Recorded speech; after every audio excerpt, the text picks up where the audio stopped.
Paper 112. Personality Survival. The evolutionary planets are the spheres of human origin, the initial worlds of the ascending mortal career. Urantia is your starting point. Here you and your divine thought adjuster are joined in temporary union. You have been endowed with a perfect guide. Therefore, if you will sincerely run the race of time and gain the final goal of faith, the reward of the ages shall be yours. You will be eternally united with your indwelling adjuster. Then will begin your real life, the ascending life, to which your present mortal state is but the vestibule. Then will begin your exalted and progressive mission as finalators in the eternity which stretches out before you. And throughout all these successive ages and stages of evolutionary growth, there is one part of you that remains absolutely unaltered, and that is personality, permanence in the presence of change. While it would be presumptuous to attempt the definition of personality, it may prove helpful to recount some of the things which are known about personality. 1. Personality is that quality and reality which is bestowed by the Universal Father himself or by the conjoint actor acting for the Father. 2. It may be bestowed upon any living energy system which includes mind or spirit.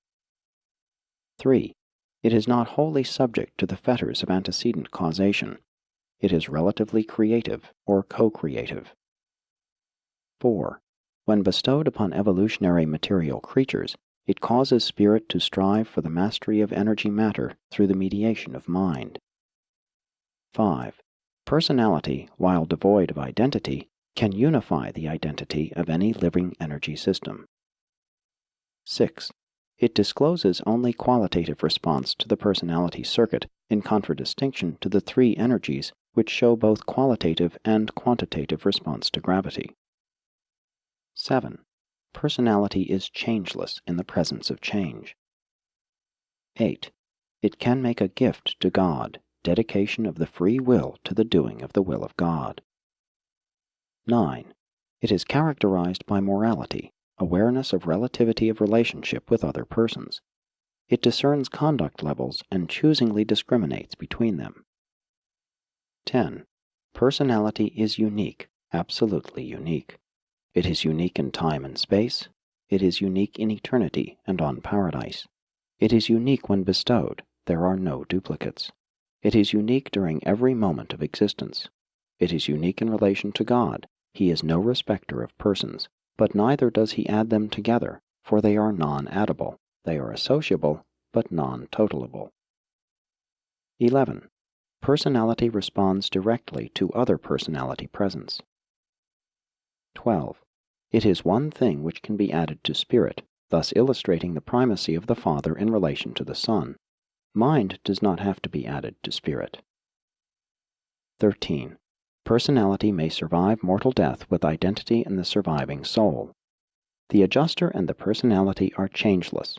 The relationship between them, in the soul, is nothing but change, continuing evolution, and if this change, growth, ceased, the soul would cease. 14. Personality is uniquely conscious of time, and this is something other than the time perception of mind or spirit. 1.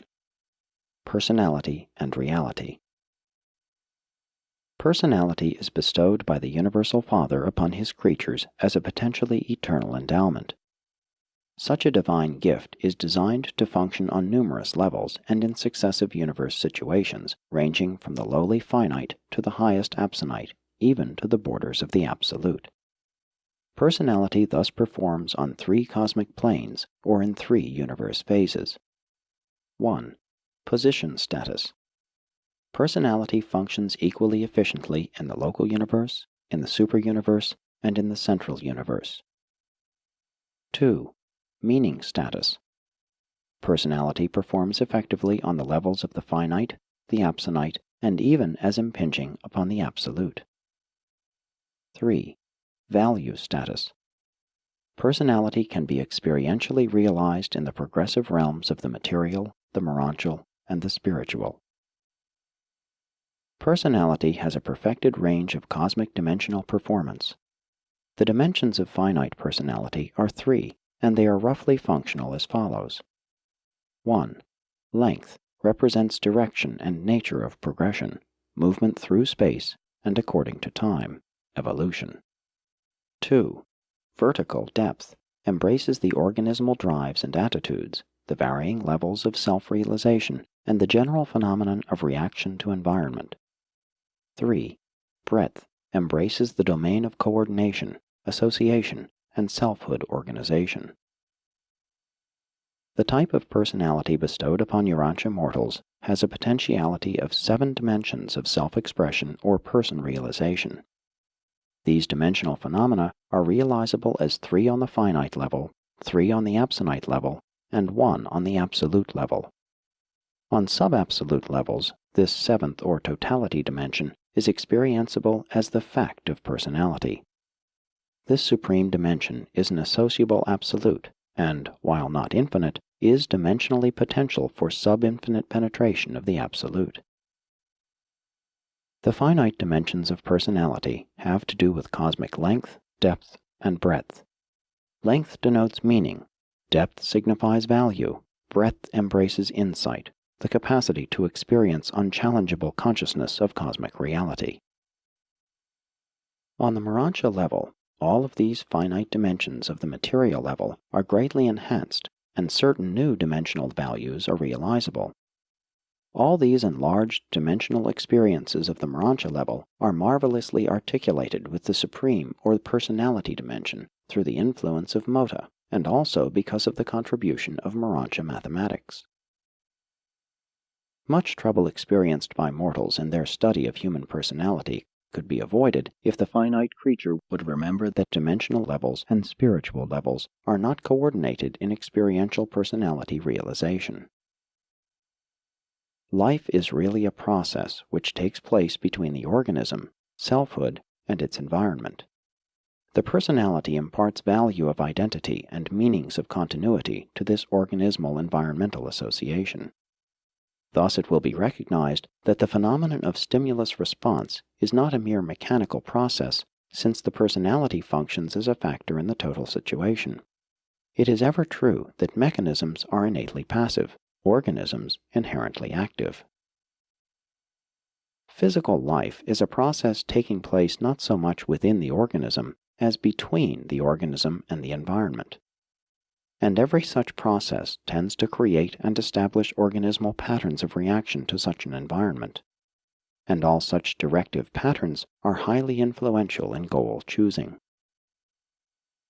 It is through the mediation of mind that the self and the environment establish meaningful contact.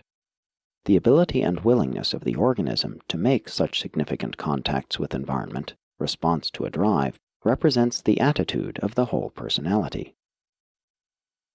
Personality cannot very well perform in isolation. Man is innately a social creature. He is dominated by the craving of belongingness. It is literally true, no man lives unto himself. But the concept of the personality as the meaning of the whole of the living and functioning creature means much more than the integration of relationships. It signifies the unification of all factors of reality as well as coordination of relationships. Relationships exist between 2 objects, but 3 or more objects eventuate a system, and such a system is much more than just an enlarged or complex relationship. This distinction is vital, for in a cosmic system the individual members are not connected with each other except in relation to the whole and through the individuality of the whole. In the human organism, the summation of its parts constitutes selfhood, individuality, but such a process has nothing whatever to do with personality, which is the unifier of all these factors as related to cosmic realities. In aggregations, parts are added. In systems, parts are arranged.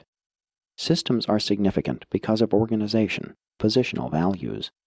In a good system, all factors are in cosmic position. In a bad system, something is either missing or displaced, deranged. In the human system, it is the personality which unifies all activities and in turn imparts the qualities of identity and creativity. 2. The self. it would be helpful in the study of selfhood to remember 1. That physical systems are subordinate. 2. That intellectual systems are coordinate. 3. That personality is superordinate. 4. That the indwelling spiritual force is potentially directive. In all concepts of selfhood, it should be recognized that the fact of life comes first, its evaluation or interpretation later. The human child first lives and subsequently thinks about his living. In the cosmic economy, insight precedes foresight. The universe fact of God's becoming man has forever changed all meanings and altered all values of human personality. In the true meaning of the word, love connotes mutual regard of whole personalities, whether human or human and divine. Parts of the self may function in numerous ways, thinking, feeling, wishing, but only the coordinated attributes of the whole personality are focused in intelligent action, and all of these powers are associated with the spiritual endowment of the mortal mind when a human being sincerely and unselfishly loves another being, human or divine. All mortal concepts of reality are based on the assumption of the actuality of human personality. All concepts of superhuman realities are based on the experience of the human personality with and in the cosmic realities of certain associated spiritual entities and divine personalities. Everything non-spiritual in human experience, excepting personality, is a means to an end. Every true relationship of mortal man with other persons, human or divine, is an end in itself. And such fellowship with the personality of deity is the eternal goal of universe ascension. The possession of personality identifies man as a spiritual being, since the unity of selfhood and the self-consciousness of personality are endowments of the supermaterial world. The very fact that a mortal materialist can deny the existence of supermaterial realities in and of itself demonstrates the presence and indicates the working of spirit synthesis and cosmic consciousness in his human mind. There exists a great cosmic gulf between matter and thought, and this gulf is immeasurably greater between material mind and spiritual love. Consciousness, much less self-consciousness, cannot be explained by any theory of mechanistic electronic association or materialistic energy phenomena. As mind pursues reality to its ultimate analysis, matter vanishes to the material senses but may still remain real to mind. When spiritual insight pursues that reality which remains after the disappearance of matter and pursues it to an ultimate analysis, it vanishes to mind, but the insight of spirit can still perceive cosmic realities and supreme values of a spiritual nature. Accordingly, does science give way to philosophy, while philosophy must surrender to the conclusions inherent in genuine spiritual experience. Thinking surrenders to wisdom, and wisdom is lost in enlightened and reflective worship. In science, the human self observes the material world. Philosophy is the observation of this observation of the material world. Religion, true spiritual experience, is the experiential realization of the cosmic reality of the observation of all this relative synthesis of the energy materials of time and space. To build a philosophy of the universe on an exclusive materialism is to ignore the fact that all things material are initially conceived as real in the experience of human consciousness. The observer cannot be the thing observed. Evaluation demands some degree of transcendence of the thing which is evaluated. In time, thinking leads to wisdom, and wisdom leads to worship. In eternity, worship leads to wisdom, and wisdom eventuates in the finality of thought. The possibility of the unification of the evolving self is inherent in the qualities of its constitutive factors. The basic energies, the master tissues, the fundamental chemical overcontrol, the supreme ideas, the supreme motives, the supreme goals, and the divine spirit of paradise bestowal, the secret of the self-consciousness of man's spiritual nature. The purpose of cosmic evolution is to achieve unity of personality through increasing spirit dominance, volitional response to the teaching and leading of the thought adjuster. Personality, both human and superhuman, is characterized by an inherent cosmic quality which may be called the evolution of dominance, the expansion of the control of both itself and its environment. An ascending one-time human personality passes through two great phases of increasing volitional dominance over the self and in the universe. 1. The pre-finaliter or God-seeking experience of augmenting the self-realization through a technique of identity expansion and actualization together with cosmic problem-solving and consequent universe mastery. 2. The post-finaliter or God-revealing experience of the creative expansion of self-realization through revealing the Supreme Being of experience to the God-seeking intelligences who have not yet attained the divine levels of God-likeness. Descending personalities attain analogous experiences through their various universe adventures as they seek for enlarged capacity for ascertaining and executing the divine wills of the supreme, ultimate, and absolute deities. The material self, the ego entity of human identity, is dependent during the physical life on the continuing function of the material life vehicle, on the continued existence of the unbalanced equilibrium of energies and intellect, which on Urantia has been given the name life. But selfhood of survival value, selfhood that can transcend the experience of death, is only evolved by establishing potential transfer of the seat of the identity of the evolving personality from the transient life vehicle, the material body, to the more enduring and immortal nature of the Morontia soul, and on beyond to those levels whereon the soul becomes infused with, and eventually attains the status of, spirit reality. This actual transfer from material association to Morontia identification is effected by the sincerity, persistence, and steadfastness of the God-seeking decisions of the human creature.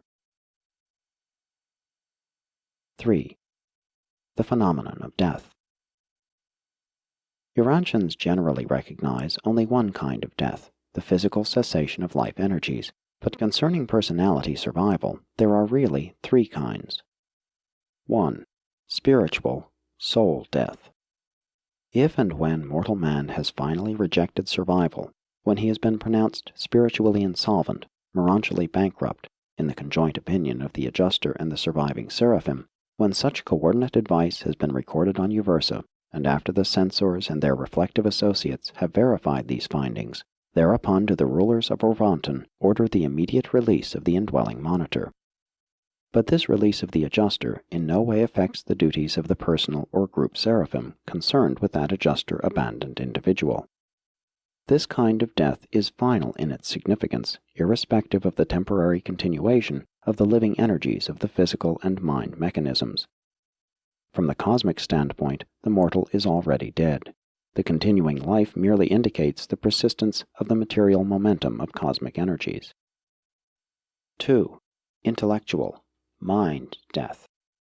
When the vital circuits of higher adjutant ministry are disrupted through the aberrations of intellect, or because of the partial destruction of the mechanism of the brain, and if these conditions pass a certain critical point of irreparability, the indwelling adjuster is immediately released to depart for Divinington. On the universe records, the mortal personality is considered to have met with death whenever the essential mind circuits of human will action have been destroyed. And again, this is death, irrespective of the continuing function of the living mechanism of the physical body. The body minus the volitional mind is no longer human, but according to the prior choosing of the human will, the soul of such an individual may survive. 3. Physical, body and mind death. When death overtakes a human being, the adjuster remains in the citadel of the mind until it ceases to function as an intelligent mechanism, about the time that the measurable brain energies cease their rhythmic vital pulsations.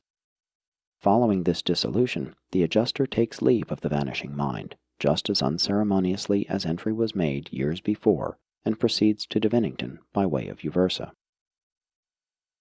After death, the material body returns to the elemental world from which it was derived, but two non-material factors of surviving personality persist. The pre-existent thought adjuster, with the memory transcription of the mortal career, proceeds to Divinington, and there also remains, in the custody of the Destiny Guardian, the immortal Morontia soul of the deceased human. These phases and forms of soul, these once kinetic, but now static formulas of identity, are essential to repersonalization on the Morontia worlds, and it is the reunion of the adjuster and the soul that reassembles the surviving personality, that reconsciousizes you at the time of the Morontia awakening. For those who do not have personal seraphic guardians, the group custodians faithfully and efficiently perform the same service of identity safekeeping and personality resurrection. The seraphim are indispensable to the reassembly of personality. Upon death, the thought adjuster temporarily loses personality, but not identity. The human subject temporarily loses identity, but not personality.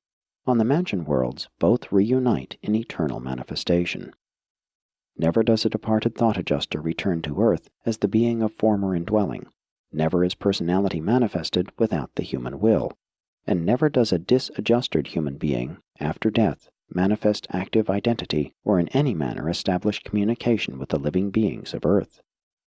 Such disadjusted souls are wholly and absolutely unconscious during the long or short sleep of death. There can be no exhibition of any sort of personality or ability to engage in communications with other personalities until after completion of survival. Those who go to the mansion worlds are not permitted to send messages back to their loved ones. It is the policy throughout the universes to forbid such communication during the period of a current dispensation. 4. Adjusters after death. When death of a material, intellectual, or spiritual nature occurs, the adjuster bids farewell to the mortal host and departs for Divinington. From the headquarters of the local universe and the superuniverse, a reflective contact is made with the supervisors of both governments, and the monitor is registered out by the same number that recorded entry into the domains of time. In some way not fully understood, the universal censors are able to gain possession of an epitome of the human life as it is embodied in the adjuster's duplicate transcription of the spiritual values and Morontia meanings of the indwelt mind.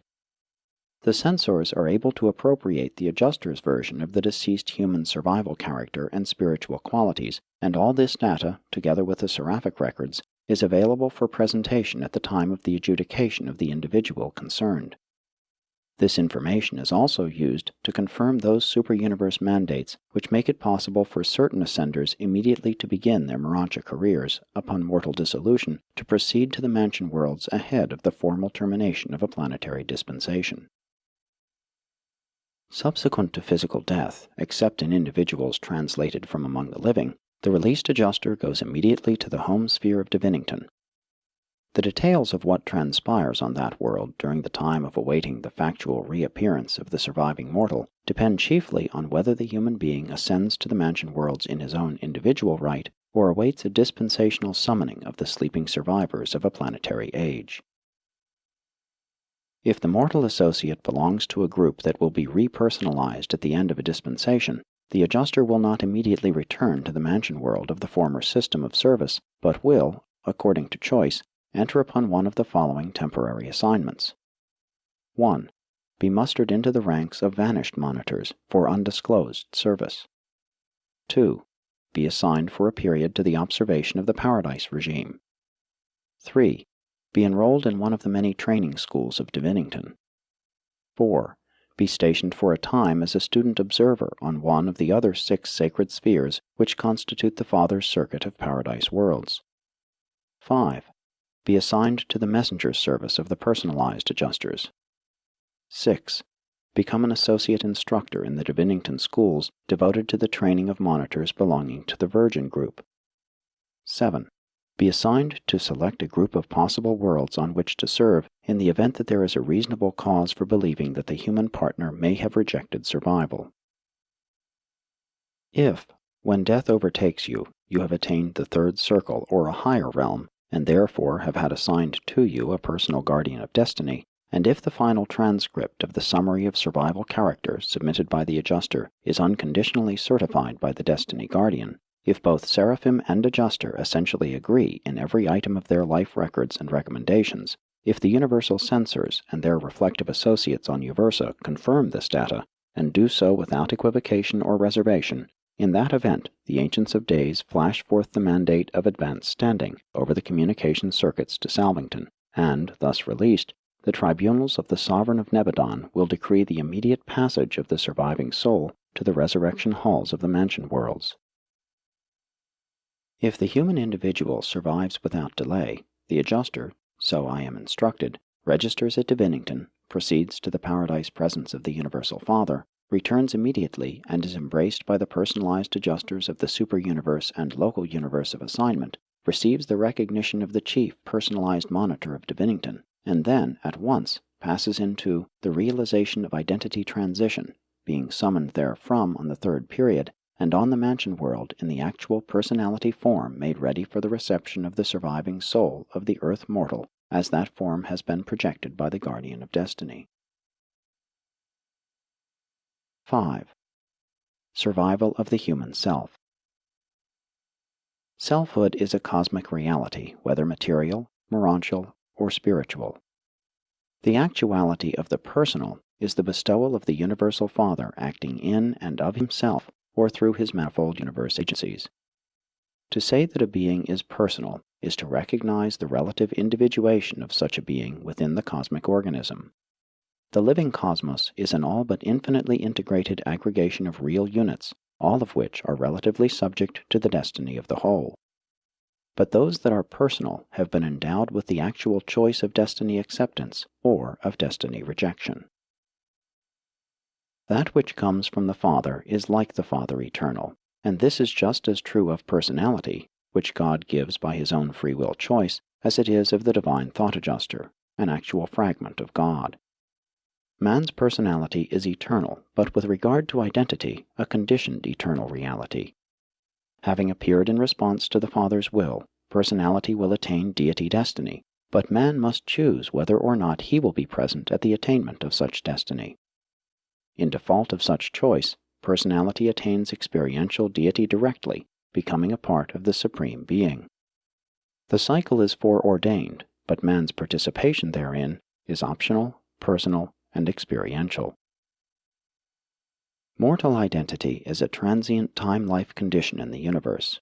It is real only insofar as the personality elects to become a continuing universe phenomenon. This is the essential difference between man and an energy system. The energy system must continue. It has no choice, but man has everything to do with determining his own destiny.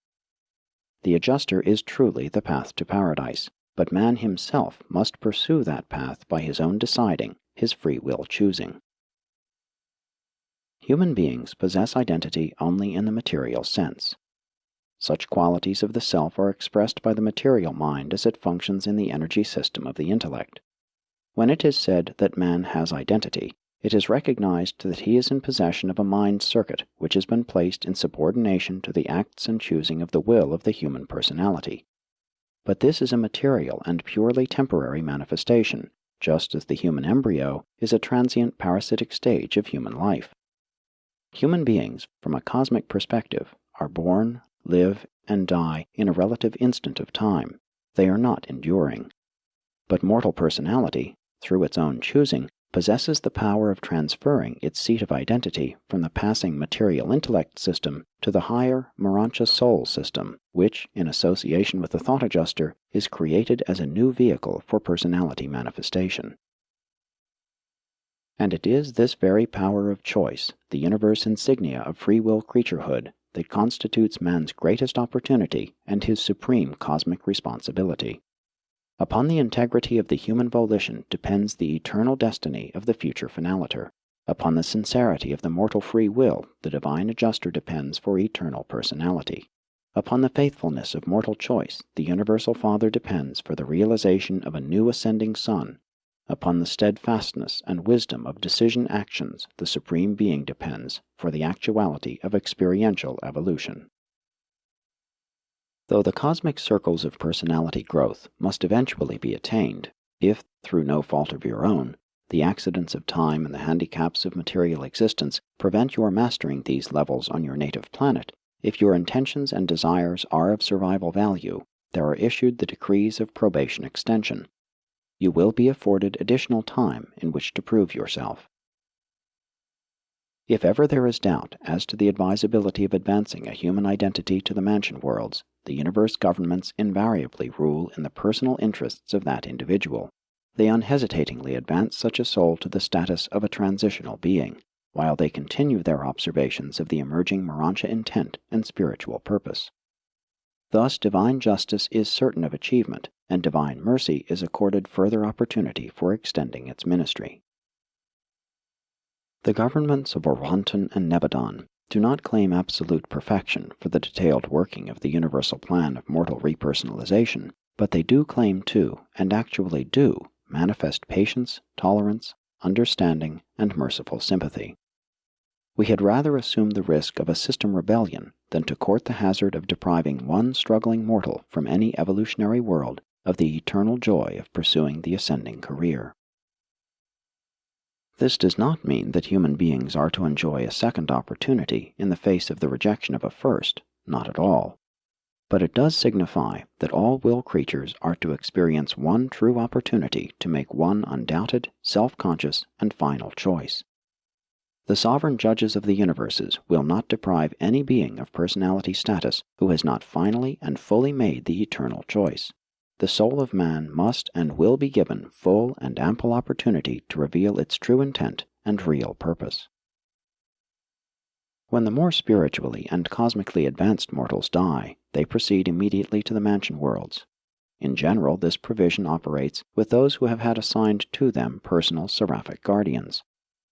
Other mortals may be detained until such time as the adjudication of their affairs has been completed, after which they may proceed to the mansion worlds, or they may be assigned to the ranks of the sleeping survivors who will be repersonalized en masse at the end of the current planetary dispensation.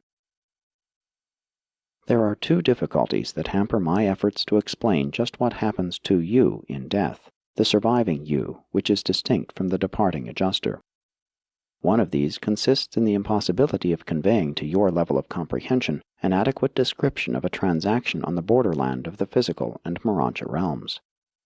The other is brought about by the restrictions placed upon my commission as a revelator of truth by the celestial governing authorities of Urantia.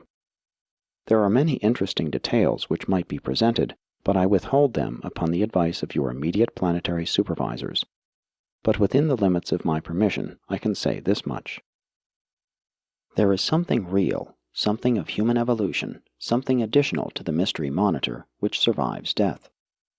This newly appearing entity is the soul, and it survives the death of both your physical body and your material mind. This entity is the conjoint child of the combined life and efforts of the human you in liaison with the divine you, the adjuster. This child of human and divine parentage constitutes the surviving element of terrestrial origin.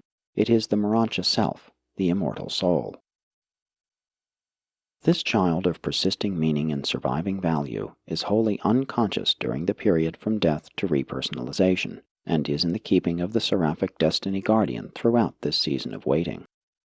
You will not function as a conscious being following death until you attain the new consciousness of Morontia on the mansion worlds of Satania. At death, the functional identity associated with the human personality is disrupted through the cessation of vital motion.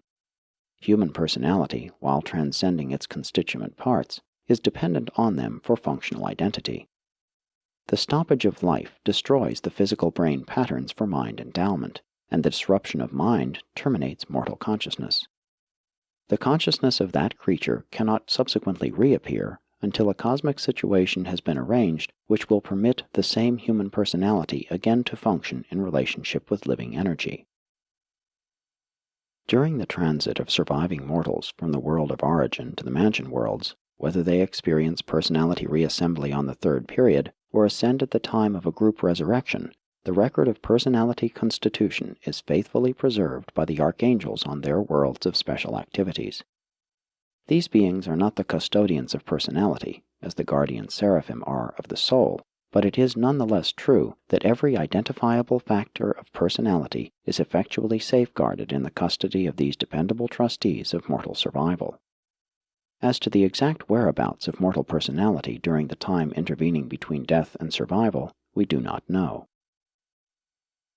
The situation which makes repersonalization possible is brought about in the resurrection halls of the MORONTIA receiving planets of a local universe.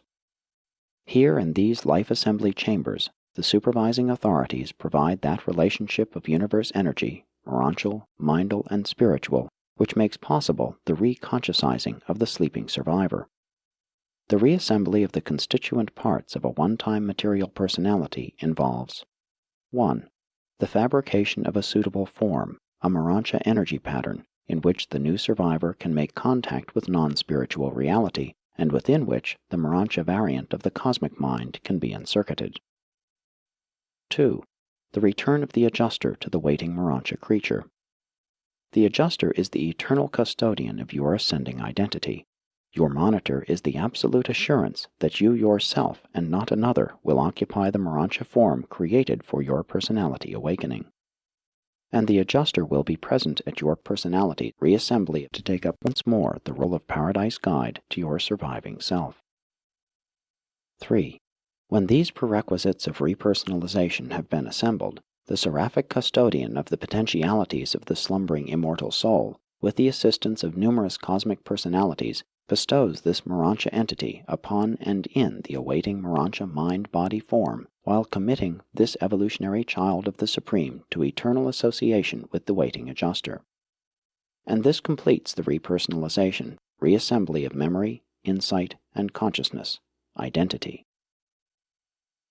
The fact of repersonalization consists in the seizure of the encircuited MORONTIA phase of the newly segregated cosmic mind by the awakening human self. The phenomenon of personality is dependent on the persistence of the identity of selfhood reaction to universe environment, and this can only be effected through the medium of mind. Selfhood persists in spite of a continuous change in all the factor components of self. In the physical life, the change is gradual. At death and upon repersonalization, the change is sudden. The true reality of all selfhood, personality, is able to function responsively to universe conditions by virtue of the unceasing changing of its constituent parts. Stagnation terminates in inevitable death. Human life is an endless change of the factors of life unified by the stability of the unchanging personality. And when you thus awaken on the mansion worlds of Jerusalem, you will be so changed, the spiritual transformation will be so great that, were it not for your thought adjuster and the destiny guardian, who so fully connect up your new life in the new worlds with your old life in the first world, you would at first have difficulty in connecting the new MORONTIA consciousness with the reviving memory of your previous identity. Notwithstanding the continuity of personal selfhood, much of the mortal life would at first seem to be a vague and hazy dream, but time will clarify many mortal associations.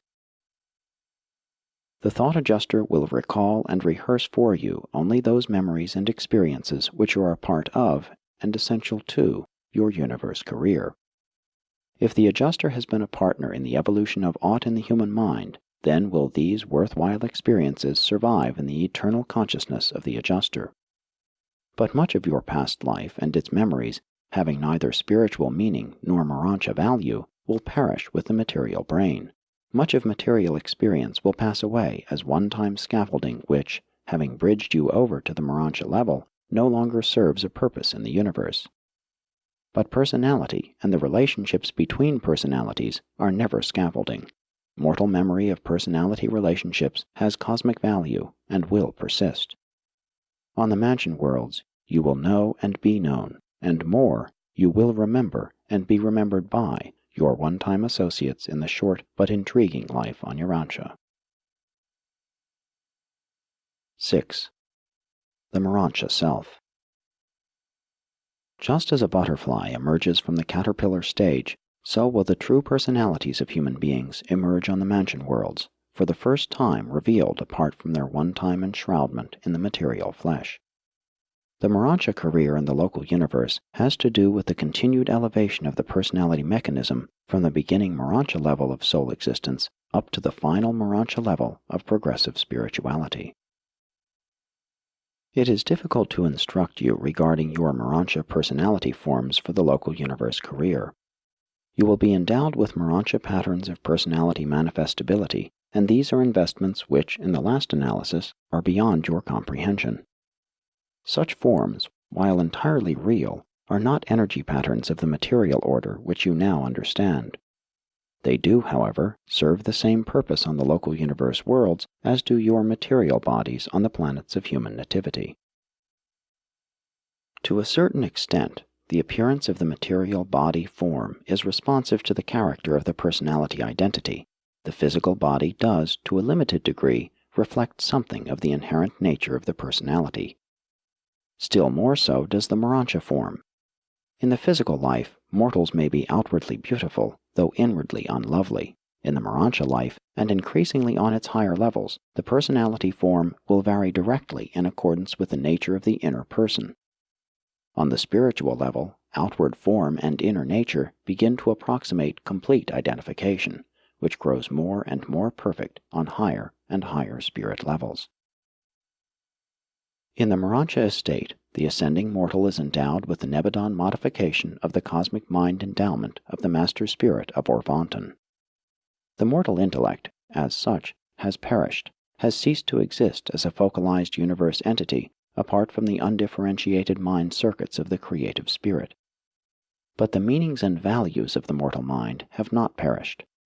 Certain phases of mind are continued in the surviving soul. Certain experiential values of the former human mind are held by the adjuster.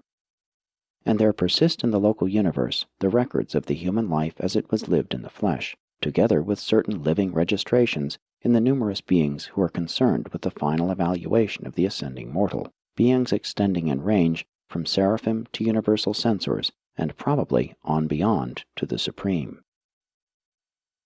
Creature volition cannot exist without mind, but it does persist in spite of the loss of the material intellect. During the times immediately following survival, the ascending personality is in great measure guided by the character patterns inherited from the human life, and by the newly appearing action of Morontia Mota. And these guides to Mansonia conduct function acceptably in the early stages of the Morontia life and prior to the emergence of Morontia will as a full-fledged volitional expression of the ascending personality. There are no influences in the local universe career comparable to the 7 adjutant mind spirits of human existence. The Morontia mind must evolve by direct contact with cosmic mind, as this cosmic mind has been modified and translated by the creative source of local universe intellect, the divine minister.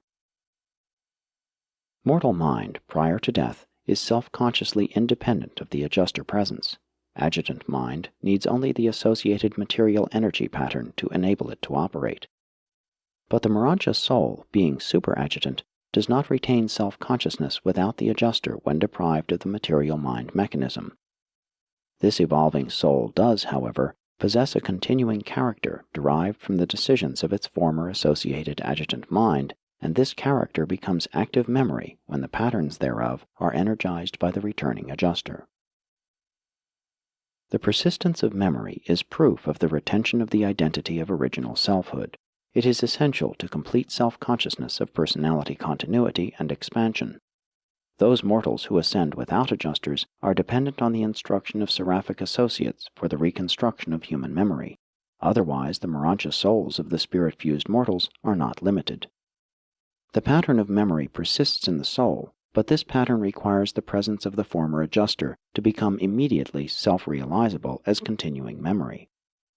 Without the adjuster, it requires considerable time for the mortal survivor to re-explore and relearn, to recapture the memory consciousness of the meanings and values of a former existence. The soul of survival value faithfully reflects both the qualitative and the quantitative actions and motivations of the material intellect, the former seat of the identity of selfhood. In the choosing of truth, beauty, and goodness, the mortal mind enters upon its pre-Morontia universe career under the tutelage of the 7 adjutant mind spirits, unified under the direction of the Spirit of Wisdom. Subsequently, upon the completion of the 7 circles of pre-Morontia attainment, the superimposition of the endowment of Morontia mind upon adjutant mind initiates the pre-spiritual or Morontia career of local universe progression. When a creature leaves his native planet, he leaves the adjutant ministry behind and becomes solely dependent on Morontia intellect.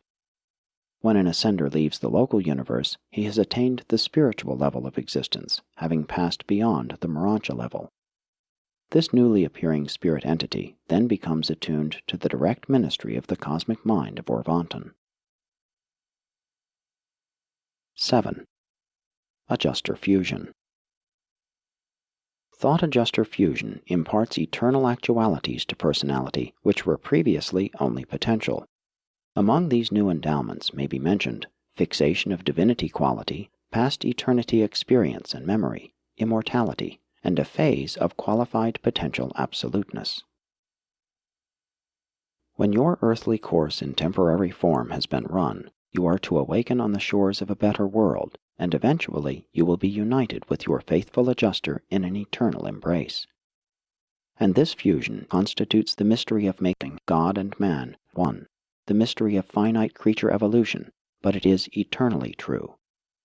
Fusion is the secret of the sacred sphere of Ascendington, and no creature, save those who have experienced fusion with the spirit of deity, can comprehend the true meaning of the actual values which are conjoined when the identity of a creature of time becomes eternally one with the spirit of paradise deity.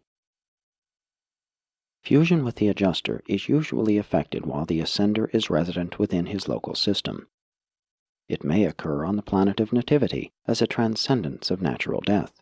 It may take place on any one of the mansion worlds, or on the headquarters of the system.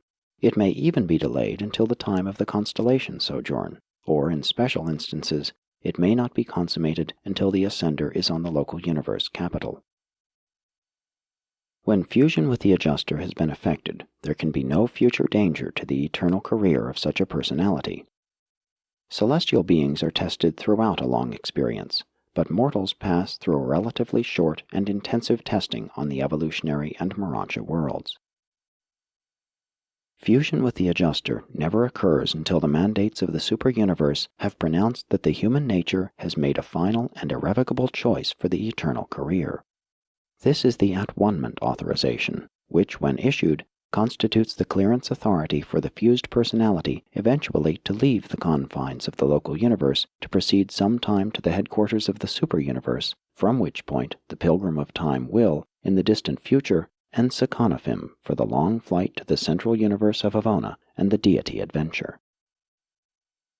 On the evolutionary worlds, selfhood is material, it is a thing in the universe, and as such is subject to the laws of material existence.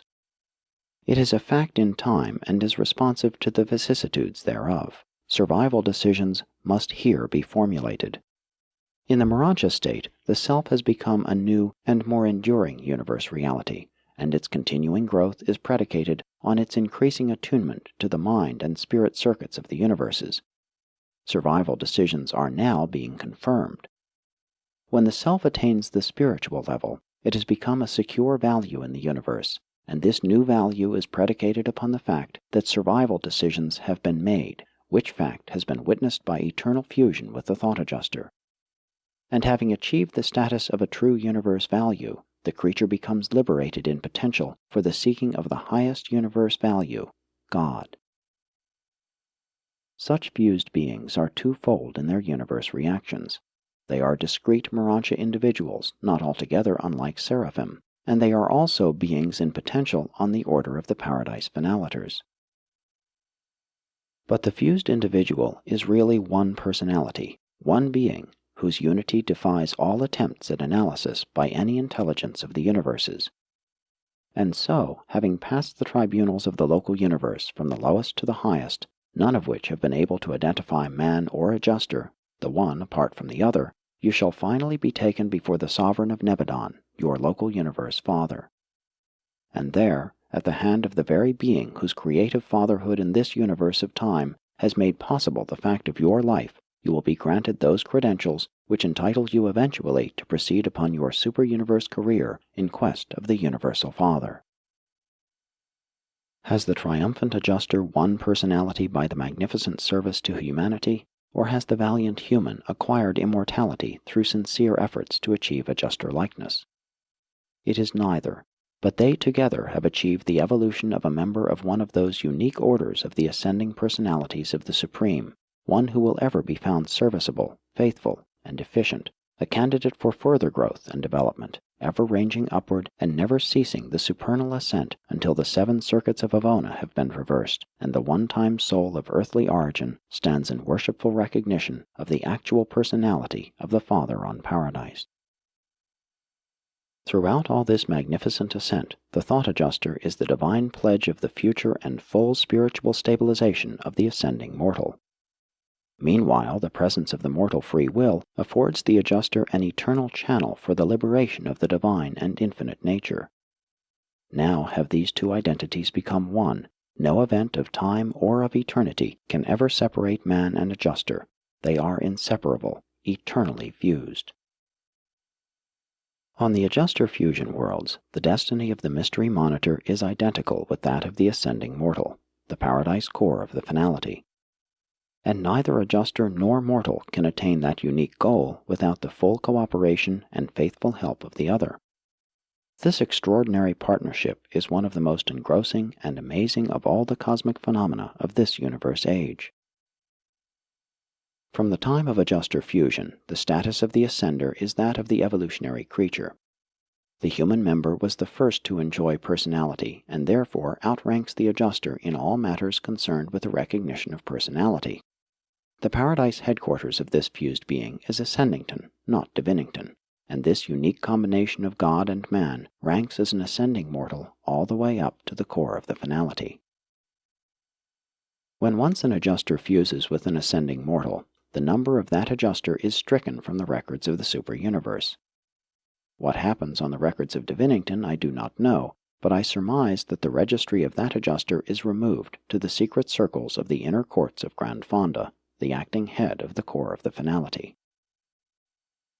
With adjuster fusion, the Universal Father has completed his promise of the gift of himself to his material creatures. He has fulfilled the promise and consummated the plan of the eternal bestowal of divinity upon humanity.